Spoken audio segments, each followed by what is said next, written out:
on Africa Weekly, we speak to children who've endured the horror of being abducted by Boko Haram. Then we head to Agadez in Niger, where would-be migrants headed for a better life in Europe cross paths with others who failed to make it and are heading back home. Finally, we meet communities in South Africa who have been torn apart by mine closures. But first, here's a summary of the stories that made the headlines this week.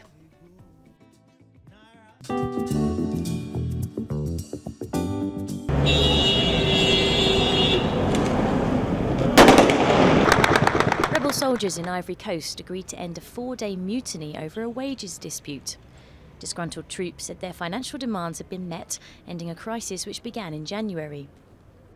The violence in Ivory Coast's two biggest cities, Abidjan and Bouaké, killed 4 people and left 9 injured. The uprising ended after the government agreed to pay soldiers bonuses of €18,000 each.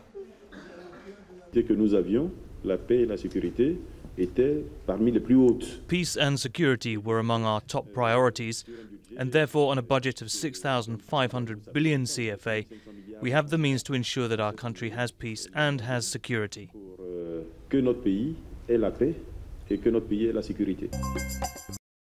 Three female suicide bombers attacked a herding community in northeast Nigeria, killing 2 people and injuring 7 others.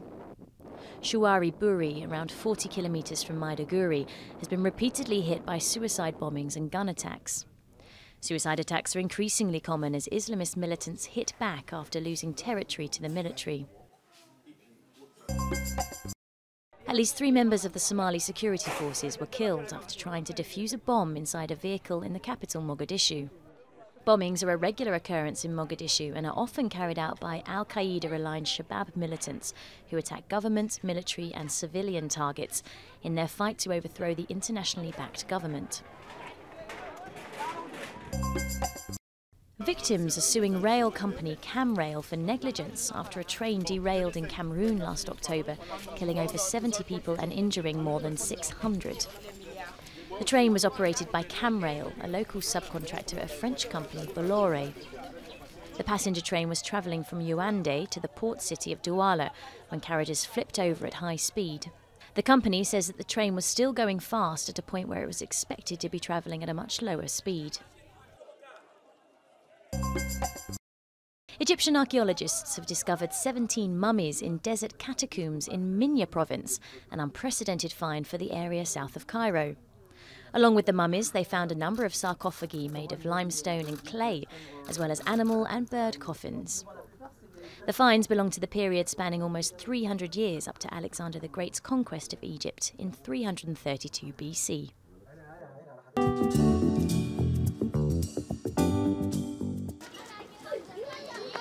A brief moment of joy in northeast Nigeria, the homeland of Boko Haram.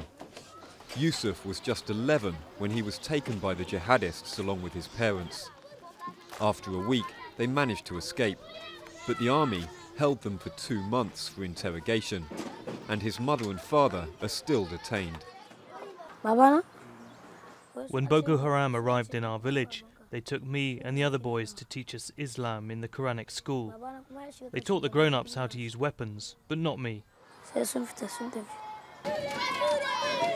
Mass kidnappings are common, and children are often indoctrinated and forced to fight alongside the Islamists. Aisha's father was shot and her mother imprisoned and starved when they tried to stop the group marrying her off to a combatant. After 2 years, the army freed her.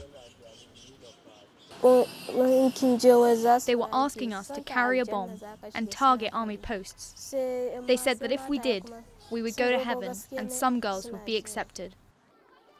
Thousands of children have been orphaned by Boko Haram, but the group has also used more than 100 children since 2014 to carry out suicide attacks in Nigeria, Chad, Niger and Cameroon. Girls are really victims. Boko Haram is using a tactic in which they see that women, because of their role in society, are not very much associated with security issues. So they could easily go into a community or a population and cause more damage. The abduction 3 years ago of the Chibok schoolgirls sparked international indignation. 82 have just been released in a prisoner swap. It's a small glimmer of hope in a conflict that has displaced 2.6 million and left more than 20,000 dead since 2015.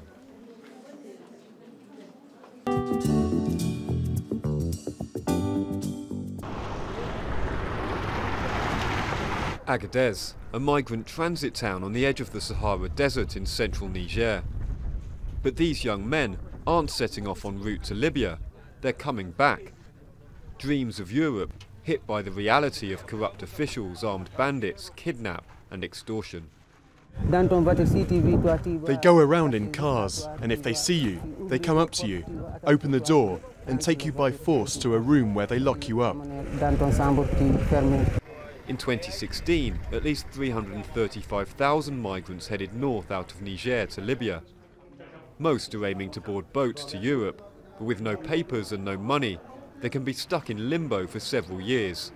Many give up and come back.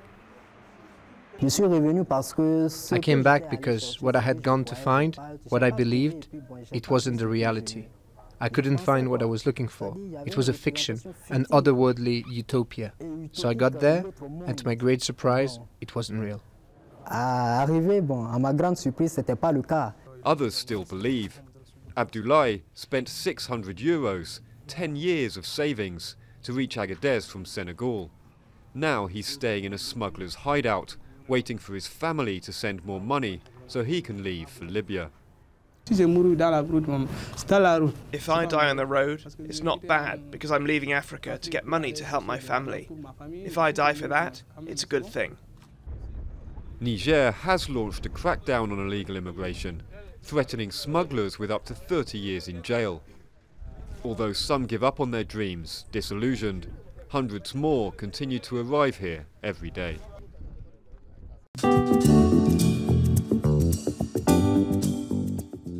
Left with nothing, Nkutu used to work at a gold mine southwest of Johannesburg. But 4 years ago it was shut down overnight. We were managing well and eating well. Then this thing started. Life changed. When you don't work and have nothing to eat, it becomes hard. Some 1,700 workers at the Blyvoor Uitzicht mine were left unemployed. There was no severance pay, and the town itself has since been left to ruin. Communities are simply left in a vacuum.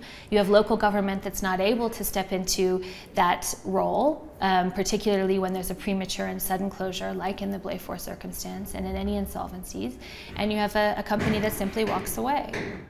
It's not an isolated case. These miners live in an abandoned hostel northwest of Pretoria.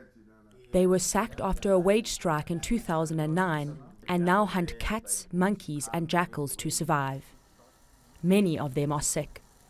But you have to understand that the suffering from a TB, it needs you to a stomach to be full. But without the food in the stomach, how can you take? You can go to the clinic, they can prescribe you some pills and what, but you can't take with empty stomach. Here, as in Blyvoor, the government hasn't stepped in. But in the country's first case of its kind, an environmental NGO has filed a criminal case against the 2 Blyvoor mine operators. The companies have denied responsibility. Whose feet do you lay the blame for the collapse? And is a corporate enterprise then required to be a virtually unconditional safety net to also absorb irresponsible behavior on the part of organized labor and maybe not particularly well thought through behavior on the part of the regulator? It's a case that could set a precedent for other abandoned mining communities. Nkutu is hopeful the mine will reopen and his children will one day follow in his footsteps. 6 refugee runners are preparing to make their debut in the IAAF World Athletics Championships in London in August. The 6 athletes, 3 men and 3 women, will be selected from among 28 refugees currently based at a special training camp in Kenya. All this time we have to work hard for it, as now the team is now becoming bigger and many people now they are trying to train hard so that at least they can get the good Next week, we meet Angolan veterans who fought for South Africa during the apartheid era and who now say they've been abandoned by the country they defended.